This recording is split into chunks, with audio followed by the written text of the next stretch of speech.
Halo kawan cuan, untuk bahas berita forex hari ini, aku akan bahas mengenai hasil data CPI atau data inflasi dari Amerika Serikat yang dirilis semalam dan juga alasan kenapa USD itu bisa terjatuh dalam karena data CPI ini.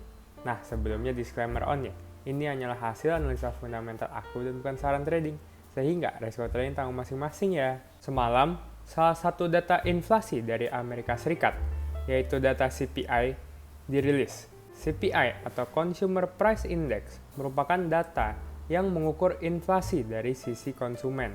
CPI per bulannya atau month on month untuk bulan Oktober turun melebihi prediksi ke angka 0% dan di bawah prediksinya para analis yang ada di angka 0,1% dan juga turun cukup dalam dari data sebelumnya di angka 0,4%. Per tahunnya atau year on year, CPI itu menunjukkan angka 3,2% yang turun melebihi prediksi analis di angka 3,3% dan juga turun dalam dari data sebelumnya di angka 3,7%. Selain data CPI ini, terdapat juga perilisan data Core CPI.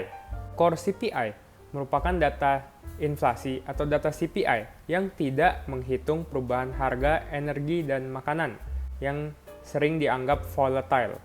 Untuk core CPI per bulannya atau month on month itu turun ke angka 0,2% di bawah prediksi dan juga data sebelumnya yang berada di angka 0,3%. Sementara per tahunnya atau year on year, core CPI itu turun ke angka 4% di bawah prediksi para analis dan juga data sebelumnya yang berada di angka 4,1%. Turunnya data CPI dan core CPI ini yang melebihi prediksi itu membuat mata uang USD melemah tajam di perdagangan semalam.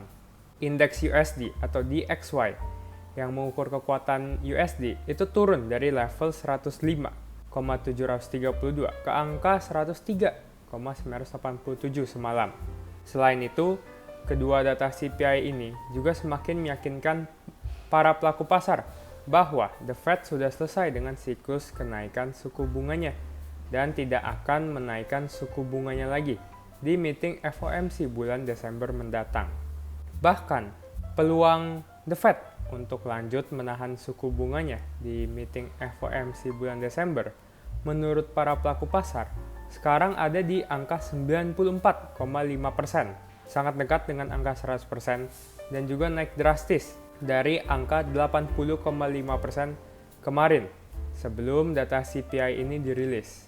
Data CPI dan core CPI ini juga mendorong para analis dan pelaku pasar untuk menilai kalau The Fed dapat mulai memotong suku bunganya di meeting bulan Mei 2024. Selain itu, data CPI ini juga membuat para analis dan pelaku pasar berharap kalau data PPI dan juga data retail sales Amerika Serikat yang akan dirilis nanti malam, itu menunjukkan hal serupa dan semakin menguatkan peluang The Fed tidak akan menaikkan suku bunganya lagi ke depan. Itulah bahas berita forex hari ini kawan cuan. Apakah kamu terkejut nih kawan cuan dengan hasil dari data CPI yang dirilis semalam yang turun melebihi prediksi? Nah, coba berikan tanggapanmu mengenai hal ini di kolom komentar di bawah ini ya. Oh iya, selain itu jangan lupa juga untuk tekan tombol subscribe agar kamu tidak ketinggalan episode bahas berita forex berikutnya. Dan juga follow aku di IG dan juga di TikTok di @rw_beritaforex. Terima kasih dan sampai jumpa dan waktu kawan cuan.